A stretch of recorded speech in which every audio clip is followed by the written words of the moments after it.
पिछले वीडियो में हमने सूर्य सूक्त के 6 मंत्रों को उनके अर्थों के साथ देखा। उस वीडियो की लिंक नीचे डिस्क्रिप्शन बॉक्स में दी गई है। इस वीडियो में हम 27 नक्षत्रों के बारे में जानकारी प्राप्त करेंगे। वैदिक ज्योतिष शास्त्र में कुल 27 नक्षत्र होते हैं और हर एक ग्रह 3 नक्षत्रों के स्वामी ग्रह होते हैं। वैदिक ज्योतिष शास्त्र में ग्रह नक्षत्रों की चाल का विशेष महत्व होता है। ग्रह नक्षत्रों की चाल का प्रभाव व्यक्ति के जीवन पर जरूर पड़ता है। ग्रहों की चाल से जहाँ व्यक्ति के जीवन पर शुभ अशुभ प्रभाव पड़ता तो वही नक्षत्रों की गणना से व्यक्ति के स्वभाव और जीवन शैली पर असर होता है। वैदिक ज्योतिष शास्त्र में कुल 27 नक्षत्रों का विवरण है। पौराणिक मान्यता के अनुसार इन 27 नक्षत्रों को दक्ष प्रजापति की पुत्रिया माना गया है। वैदिक ज्योतिष में ज्योतिष गणना के लिए कुल 12 राशियां होती है और आकाश को 27 नक्षत्रों में बांटा गया है। कुल 9 ग्रहों को इन 27 नक्षत्रों में बांटा गया है और हर एक ग्रह 3 नक्षत्रों के स्वामी होते हैं। अंतरिक्ष में चंद्रमा की गति और पृथ्वी के चारों ओर घूमने की या परिक्रमा करने की प्रक्रिया अनवरत चलती है। चंद्रमा को पृथ्वी के चारों ओर 360 डिग्री का एक चक्कर लगाने को लगभग 27 दिन लगते हैं। इसलिए इस 360 डिग्री के चंद्रमा के भ्रमण पथ को 27 भागों में बांटने के बाद इन 27 भागों में आने वाले तारों के समूह को नक्षत्र कहते हैं। इस प्रकार 27 भागों में से प्रत्येक भागों में आने वाले तारों के समूह को एक साथ जोड़ के 27 प्रकार के तारों के समूह तैयार होते हैं, यानी 27 प्रकार के नक्षत्र तैयार होते हैं। चंद्रमा पृथ्वी की पूरी परिक्रमा 27.3 दिनों में करता है और 360 डिग्री की इस परिक्रमा के दौरान सितारों के 27 समूहों के बीच से गुजरता है। जिस दिन में चंद्रमा जो सितारों के समूह से या नक्षत्रों से गुजरता है उस दिन का वही नक्षत्र माना जाता है। चंद्रमा और सितारों के समूह के इसी तालमेल और संयोग को नक्षत्र कहा जाता है। नक्षत्र की गणना के आधार पर ही ज्योतिषीय गणनाएं की जाती है और ये नक्षत्र चंद्रमा का पथ से जुड़े हुए होते हैं। चंद्रमा लगभग 27 दिनों में पृथ्वी की पूरी परिक्रमा करता है। चंद्रमा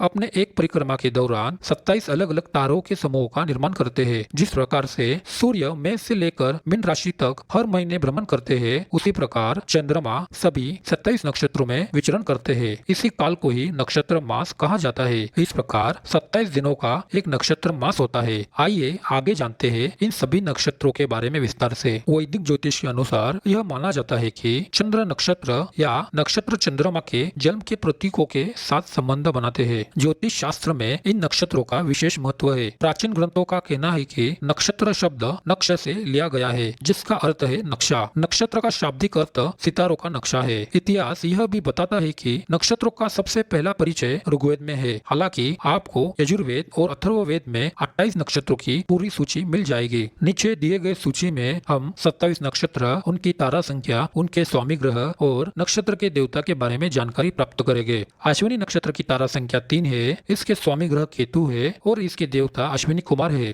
भरणी नक्षत्र की तारा संख्या 3 है, इसके स्वामी ग्रह शुक्र है और इसके देवता भगवान यम है। कृतिका नक्षत्र की तारा संख्या 6 है, इसके स्वामी ग्रह रवि है और इसके देवता अग्नि है। रोहिणी नक्षत्र की तारा संख्या 5 है, इसके स्वामी ग्रह चंद्र है और इसके देवता ब्रह्मा है। मृगशिरा नक्षत्र की तारा संख्या 3 है, इसके स्वामी ग्रह मंगल है और इसके देवता सोम है। आद्रा नक्षत्र की तारा संख्या 1 है, इसके स्वामी ग्रह राहु है और इसके देवता रुद्र है। पुनर्वसु नक्षत्र की तारा संख्या 5 या 6 है, इसके स्वामी ग्रह बृहस्पति है और इसके देवता अदिति है। पुष्य नक्षत्र की तारा संख्या 1 व 3 है, इसके स्वामी ग्रह शनि है और इसके देवता बृहस्पति है। अश्लेषा नक्षत्र की तारा संख्या 5 है, इसके स्वामी ग्रह बुध है और इसके देवता सर्प या नागा है। मघा नक्षत्र की तारा संख्या 5 है, इसके स्वामी ग्रह केतु है और इसके देवता पितरों या पूर्वज है। पूर्व फाल्गुनी नक्षत्र की तारा संख्या 2 है, इसके स्वामी ग्रह शुक्र है और इसके देवता आर्यमन है। उत्तर फाल्गुनी नक्षत्र की तारा संख्या 2 है, इसके स्वामी ग्रह रवि है और इसके देवता भग है। हस्त नक्षत्र की तारा संख्या 5 है, इसके स्वामी ग्रह चंद्र है और इसके देवता सविति या सूर्य है। चित्रा नक्षत्र की तारा संख्या 1 है, इसके स्वामी ग्रह मंगल है और इसके देवता त्वत्सर या विश्वकर्मा है। स्वाति नक्षत्र की तारा संख्या 1 है, इसके स्वामी ग्रह राहु है और इसके देवता वायु है। विशाखा नक्षत्र की तारा संख्या 5 या 6 है, इसके स्वामी ग्रह बृहस्पति है और इसके देवता इंद्र और अग्नि है। अनुराधा नक्षत्र की तारा संख्या 7 है, इसके स्वामी ग्रह शनि है और इसके देवता मित्र है। ज्येष्ठा नक्षत्र की तारा संख्या 3 है, इसके स्वामी ग्रह बुध है और इसके देवता इंद्र है। मूल नक्षत्र की तारा संख्या 9 या 11 है, इसके स्वामी ग्रह केतु है और इसके देवता निरति है। पूर्वाषाढ़ा नक्षत्र की तारा संख्या 4 है, इसके स्वामी ग्रह शुक्र है और इसके देवता अपाह है। उत्तर आषाढ़ा नक्षत्र की तारा संख्या 4 है, इसके स्वामी ग्रह रवि है और इसके देवता विश्वदेवा है। श्रवण नक्षत्र की तारा संख्या 3 है, इसके स्वामी ग्रह चंद्र है और इसके देवता विष्णु है। धनिष्ठा प्रवेश नक्षत्र की तारा संख्या 5 है। इसके स्वामी ग्रह मंगल है और इसके देवता 8 वसु है। शतभिषा नक्षत्र की तारा संख्या 100 है। इसके स्वामी ग्रह राहु है और इसके देवता वरुण है। पूर्व भाद्रपद नक्षत्र की संख्या 2 है। इसके स्वामी ग्रह बृहस्पति है और इसके देवता अजयक पाड़ा है। उत्तर भाद्रपद नक्षत्र की तारा संख्या 2 है। इसके स्वामी ग्रह शनि है और इसके देवता अहिबुद्ध या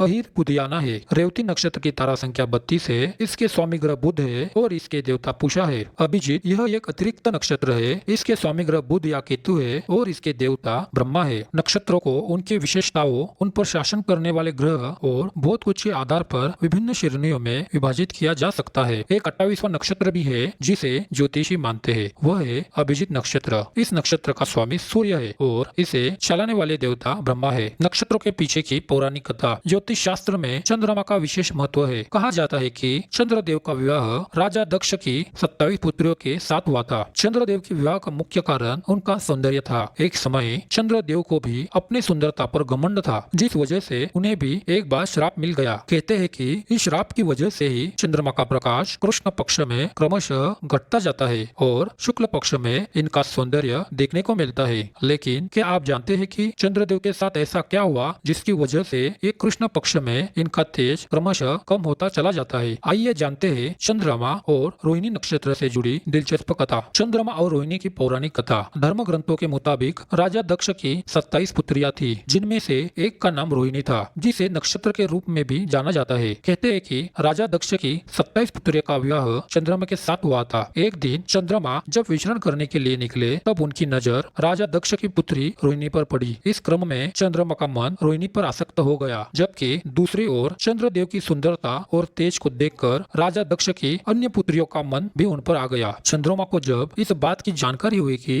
राजा दक्ष की पुत्री रोहिणी और उनकी अन्य पुत्रियां चंद्रदेव के प्रेम में आसक्त हो गई है, तो वे अविलंब राजा दक्ष के पास पूछे, जिसके बाद उन्होंने राजा दक्ष के समक्ष उनकी 27 पुत्रियों से विवाह का प्रस्ताव रखा। राजा दक्ष को इस बारे में जानकर आश्चर्य तो हुआ, लेकिन जब उन्हें पुत्रियों की इच्छा का पता चला तो उन्होंने उन्हें बहुत हद तक समझाने का प्रयास किया। मगर दक्ष प्रजापति के लाख समझाने के बाद भी जब उनकी पुत्रियां ना मानी, तो वे अपनी पुत्रियों का विवाह चंद्रमा के साथ करने के लिए राजी हो गए। इसके बाद विधि विधान से राजा दक्ष की 27 पुत्रियों से चंद्रदेव का विवाह संपन्न हो गया। विवाहोपरांत राजा दक्ष की सभी पुत्रियां चंद्रदेव के साथ चंद्रलोक के लिए प्रस्थान कर गई, किंतु चंद्रमा का समस्त अनुराग व प्रेम उनमें से केवल रोहिणी के प्रति ही रहता था। उनके इस कृत्य से दक्ष प्रजापति की अन्य कन्याएं बहुत अप्रसन्न रहती थी। उन्होंने अपनी यह व्यथा अपने पिता को सुनाई। दक्ष प्रजापति ने इसके लिए चंद्रदेव को अनेक प्रकार से समझाया, किंतु रोहिणी के वशीभूत उनके हृदय पर इसका कोई प्रभाव नहीं पड़ा। अंततः दक्ष ने क्रुद्ध होकर उन्हें क्षय रोग से ग्रस्त हो जाने का श्राप दे दिया। इस श्राप के कारण चंद्रदेव तत्काल क्षयग्रस्त हो गए। उनके क्षयग्रस्त होते ही पृथ्वी पर सुधा, शीतलता, वर्षण का उनका सारा कार्य रुक गया। चारों ओर त्राही त्राही मच गई। चंद्रमा भी बहुत दुखी और चिंतित थे। उन्होंने देवराज इंद्र से अपनी व्यथा कही। उनकी प्रार्थना सुनकर इंद्रादि देवता तथा वशिष्ठ आदि ऋषिगण उनके उद्धार के लिए ब्रह्मा जी के पास गए। सारी बातों को सुनकर ब्रह्मा जी ने कहा, चंद्रमा अपने शाप विमोचन के लिए अन्य देवों के साथ पवित्र प्रभास क्षेत्र में जाकर मृत्युंजय भगवान शिव की आराधना करे। उनकी कृपा से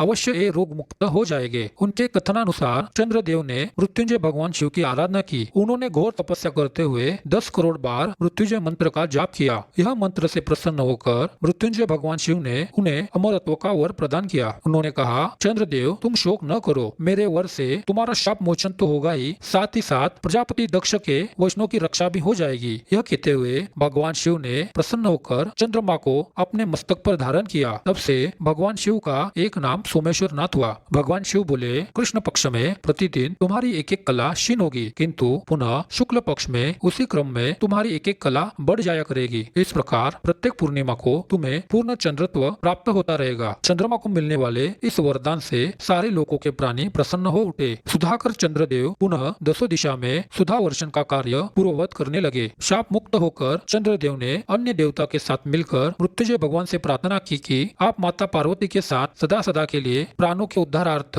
यहाँ निवास करें। भगवान शिव उनकी इस बात को स्वीकार करते हुए सोमनाथ ज्योतिर्लिंग के रूप में विराजमान हुए। यही कारण है कि हमारे पास पूर्णिमा और अमावस्या है। चंद्रमा प्रत्येक नक्षत्र में समान कालावधि के लिए रहता है। हर महीने में अपनी राशि की कक्षा पूरी करता है। नक्षत्र के चरण, जैसा कि हम जानते हैं कि 27 नक्षत्र है। प्रत्येक नक्षत्र 4 भागों में विभाजित होता होते हैं जिन्हें चरण कहा जाता है। इन चरणों में राशि चक्र के लक्षण है जो पहली राशि से शुरू होते हैं यानी कि मेष से। इसलिए हम यह मान सकते हैं कि चरण सबसे एकीकृत प्रणाली है जिसका पालन नक्षत्र राशियों को शामिल करते हुए करते हैं। प्रत्येक 3 नक्षत्रों में 12 चरण होते हैं। जैसा कि प्रत्येक चरण 3 राशियों की तिकड़ी में एक राशि को दर्शाता है, हम सभी राशियों को चरण संकेतों के रूप में देखते हैं। जैसा कि हम जानते हैं कि प्रत्येक राशि राशि चक्र के लगभग 2.25 भागों को कवर करती है। प्रत्येक नक्षत्रों में 4 चरण होते हैं। इस प्रकार 3 नक्षत्रों में 12 चरण होते हैं। नक्षत्र की विशेषता है, नक्षत्र ग्रहों, देवता और जीवन के उद्देश्य, गुण और देवता के साथ निकटता से मेल खाता है। इसके अलावा यह जाति, लिंग, दोष, तत्व, स्वभाव, पशु, हवा की दिशा